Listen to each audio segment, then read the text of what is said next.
bagian penanganan anak berkebutuhan khusus merupakan cara yang dilakukan oleh seseorang yang ahli dan pengajar atau pendidik terhadap siswa berkebutuhan khusus untuk menerima hasil yang diinginkan. Penanganan dilakukan dengan tujuan tercapainya pembelajaran di dalam kelas.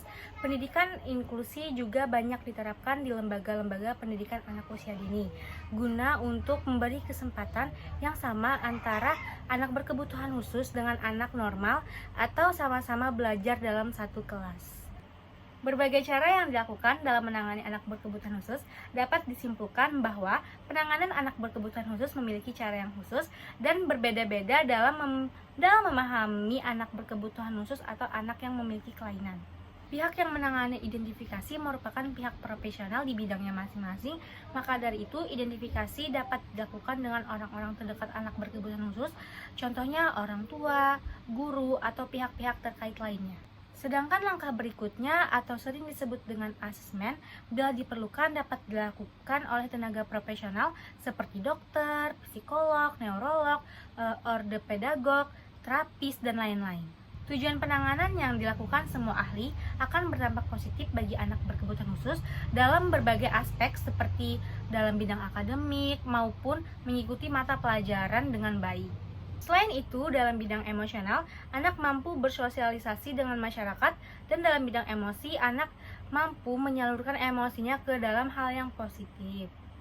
Peran orang tua dan keluarga adalah pemberi layanan utama pada anak yang berkebutuhan khusus, maka dari itu, orang tua dan keluarga merupakan faktor terpenting dalam memfasilitasi tumbuh berkembang dan perlindungan anak berkebutuhan khusus. Yang kedua ada penanganan anak berkebutuhan khusus.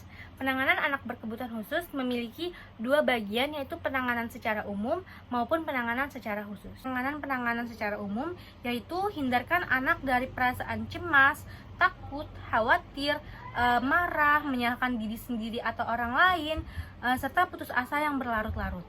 Yang kedua, orang tua, keluarga, dan masyarakat tidak diperbolehkan menyembunyikan atau menelantarkan anak berkebutuhan khusus.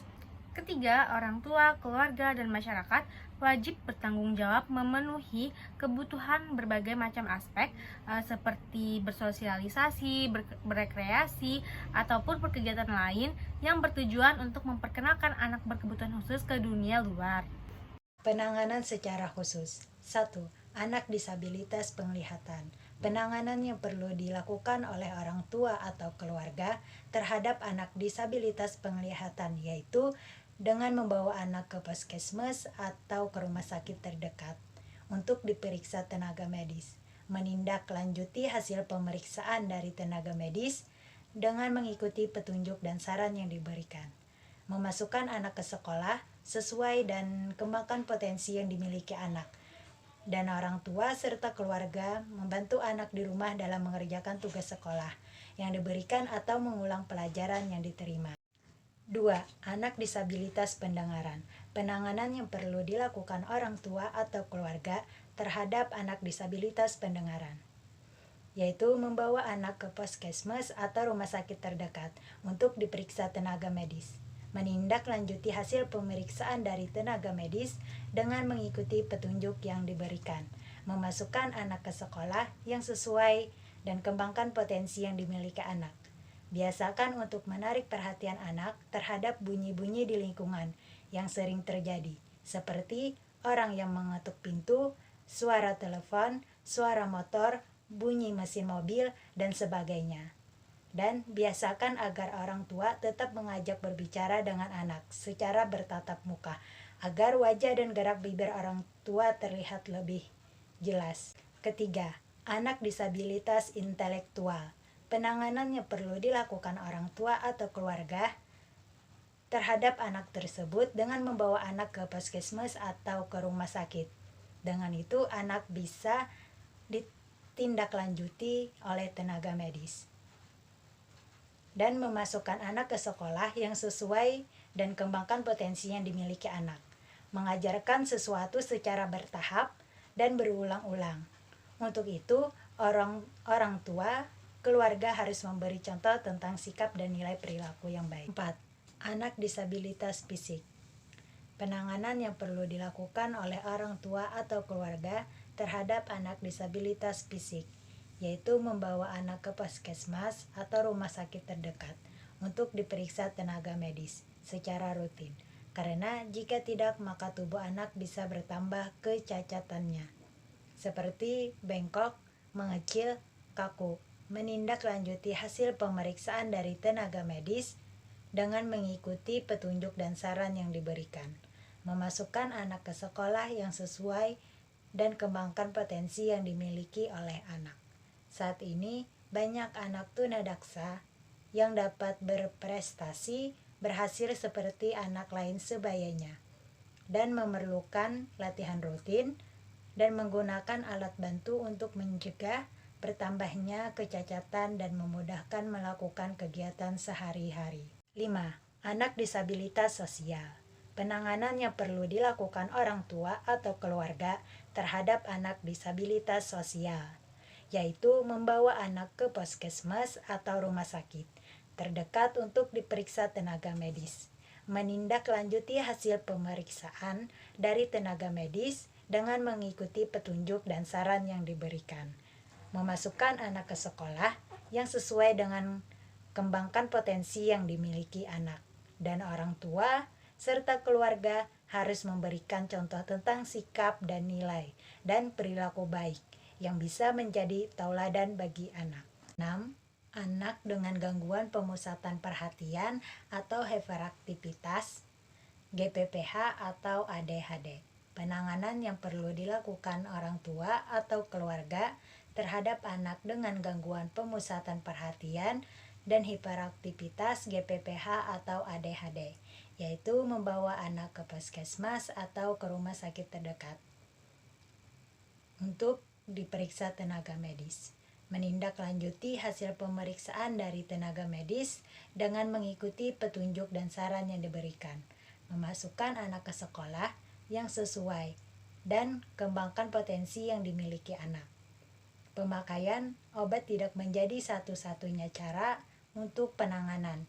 Bisa menggunakan pendekatan kejiwaan dalam upaya memperbaiki kondisi anak, membangun suasana emosi positif dalam menghadapi anak, sehingga secara psikologis anak merasa dirinya lebih diterima, dan memberikan perhatian positif dan mengajak anak berperilaku baik, serta memberi perintah yang efektif dan langsung ke tujuan. Yang ketujuh, anak dengan gangguan spektrum autisme atau autis spektrum disorder atau ASD. Penanganan yang perlu dilakukan orang tua atau keluarga terhadap anak tersebut yaitu dengan konsultasikan kepada tenaga ahli seperti dokter, psikolog, dan tenaga pendidik untuk mendapatkan informasi, diagnosa, dan juga rekomendasi untuk penanganan lebih lanjut. Mencari tahu kebutuhan anak sesuai dengan perkembangannya, tingkat sensitivitas terhadap rangsangan gerak, penglihatan, pendengaran, penciuman, rasa, dan raba, dan mencari tahu kebutuhan sensori, diet, biomedis, dan lain sebagainya yang bisa dilakukan di rumah. Memasukkan anak ke sekolah yang sesuai dengan perkembangannya dan kembangkan potensi yang dimiliki oleh anak. Melibatkan anak dalam aktivitas sederhana di rumah sesuai dengan kemampuannya, menyediakan sarana dan juga prasarana sesuai dengan kebutuhannya, misalkan ruangan untuk bergerak secara bebas, alat bantu belajar, dan lainnya. Dalam menentukan pendidikan pada anak, harus melihat tingkat kecerdasan dan intensitas gejala autisnya, karena setiap anak autis itu berbeda. Yang kedelapan, anak dengan gangguan ganda. Penanganan yang perlu dilakukan orang tua atau keluarga terhadap anak yang gangguan ganda yaitu berkonsultasi dengan tenaga kesehatan, tenaga pendidik, tenaga sosial, dan instruktur keterampilan, menyediakan sarana dan prasarana sesuai dengan kebutuhan anak, misalnya ruangan untuk bergerak secara bebas, alat bantu seperti kursi roda, tongkat, dan lainnya, memasukkan anak ke sekolah yang sesuai dan kembangkan potensi yang dimiliki oleh anak. Memberikan rangsangan atau stimulasi secara konsisten agar anak dapat berkembang secara optimal sesuai dengan kemampuannya. Melatih kemandirian anak sesuai dengan kemampuannya, mengembangkan kekuatan dan memperbaiki kelemahan anak, mengendalikan dan mengarahkan perilaku anak, memberikan penguatan positif seperti motivasi, pujian, dan penghargaan, dan juga yang negatif seperti tidak memberi hak istimewa, dan memberikan kegiatan-kegiatan yang nyata atau fungsional untuk kehidupan sehari-hari anak. 9 yaitu anak lamban belajar atau slow learner. Penanganan yang perlu dilakukan oleh orang tua atau keluarga terhadap anak yang lamban belajar atau slow learner yaitu berkonsultasi ke psikolog, mengikuti asesmen atau tes IQ untuk mengetahui kemampuan dan juga kelemahan anak. Orang tua juga harus mengetahui apa saja yang sudah dipelajari oleh anak di sekolah dan juga berkonsultasi kepada guru kelas.